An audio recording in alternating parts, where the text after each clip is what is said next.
हमें अम्मा जी इस वक्त जहर लगती जब वो सर्दियों में ज़बरदस्ती हमारा सर धोती। ब्लक्स का परक सुना किसने देखे थे। खजूर मार्का साबुन से कपड़े भी धुलते थे और सर भी। आंखों में साबुन कांटे की तरह चुभता और कान अम्मा की डांट से लाल हो जाते।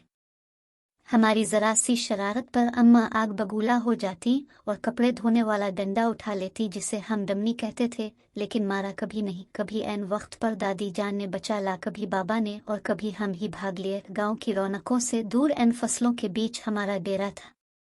डेरे से पगडंडी पकड़कर गांव जाना अम्मा का सबसे बड़ा शॉपिंग टूर हुआ करता था और उस टूर से महरूम रह जाना हमारी सबसे बड़ी बदनसीबी। अगर कभी अम्मा अकेले गांव चली जाती तो वापसी पर हमें मरवंडे से बहलाने की कोशिश करती। हम पहले तो नन्हे हाथों से अम्मा जी को मारते, उनका दोपट्टा खींचते, फिर उनकी गोद में सर रखकर मुंह फाड़ फाड़ कर रोते।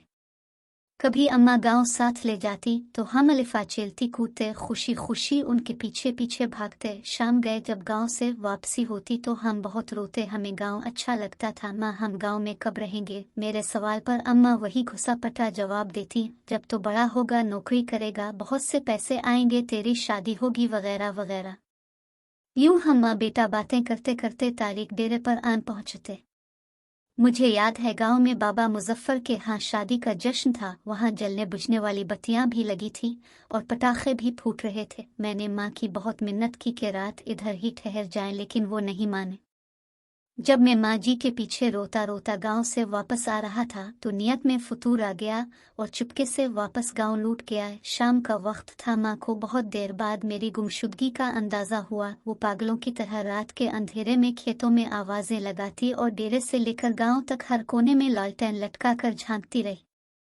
रात गए जब मैं शादी वाले घर से बाजियाब हुआ तो वो शेरनी की तरह मुझ पर हमला आवर हुई। इस रात अगर गांव की औरतें मुझे ना बचा तो अम्मा मुझे मार ही डालती। एक बार अबू जी अपने पीर साहिब को मिलने सरगोधा गए हुए थे। मैं इस वक्त 6-7 साल का था।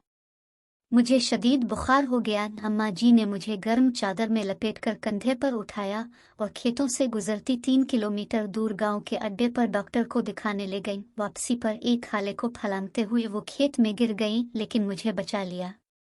उन्हें शायद घुटने पर चोट आई। उनके मुंह से मेरे लिए हस्बी अल्लाह निकला। ये वाकया मेरी जिंदगी की सबसे पुरानी याददाश्तों में से एक है। यकीनन वो बड़ी हिम्मत वाली खातून थी और आखिरी सांस तक मेहनत मशक्कत की चुकी पीसती रही। फिर जाने कब मैं बड़ा हो गया और अम्मा से बहुत दावर चला गया।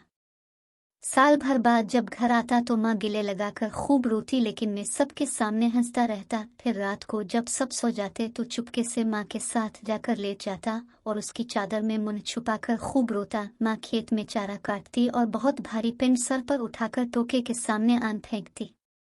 कभी कभी खुद ही टोके में चारा डालती और खुद ही टूके चलाती। जब मैं घर होता तो मकदूर भर उनका हाथ बटाता। जब मैं टूके चलाते चलाते थक जाता तो वो सरगोशी में पूछती, बात करूं तुम्हारी फुला घर में? वो जानती थी कि मैं पैदाइशी आशिक हूं और ऐसी बातों से मेरी बैटरी फुल चार्ज हो जाती है। फिर हमने गांव में घर बना लिया और माँ ने अपनी पसंद से मेरी शादी कर दी। मैं फैमिली लेकर शहर चला आया और माँ ने गांव में अपनी अलग दुनिया बसा ली। वो मेरे पहले बेटे की पैदाइश पर शहर भी आए। मैंने उन्हें समंदर की सैर भी कराई।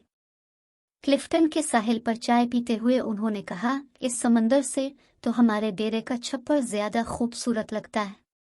माँ बीमार हुई तो मैं छठी पर ही था। उन्हें कई दिन तक बिस्कुपान खुलाकर समझाता रहा कि मामूली पेट का दर्द है, जल्द फाका हो जाएगा। फिर दर्द बढ़ा तो शहर के बड़े अस्पताल ले गया, जहां डॉक्टर ने बताया कि जिगर का कैंसर आखिरी स्टेज पर है। खून की फौरी जरूरत महसूस हुई तो मैं खुद ब्लड बैंक बेड पर जा लेटा। माँ को पता चला तो इसने दुख से देखकर इतना कहा, क्यों दिया खून खरीद लाता कहीं से, पागल कहीं का। मैं बमुश्किल इतना कह सका, अम्मा खून की चंद बूंदों से तो वो कर्ज भी अदा नहीं हो सकता जो आप मुझे उठाकर गांव डॉक्टर के पास लेकर गई थी और वापसी पर खाला फलानते हुए गिर गई थी।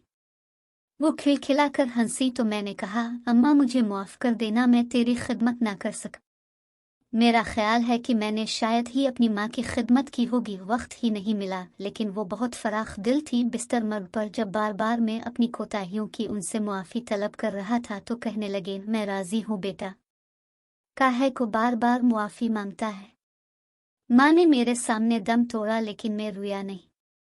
दूसरे दिन सर भारी होने लगा तो कब्रिस्तान चला गया और कब्र पर बैठकर मुंह फाड़ कर रोया। माँ से बिछड़े मुद्दत हो गई, अब तो यकीन भी नहीं आता कि माँ कभी इस दुनिया में थी भी कि नहीं।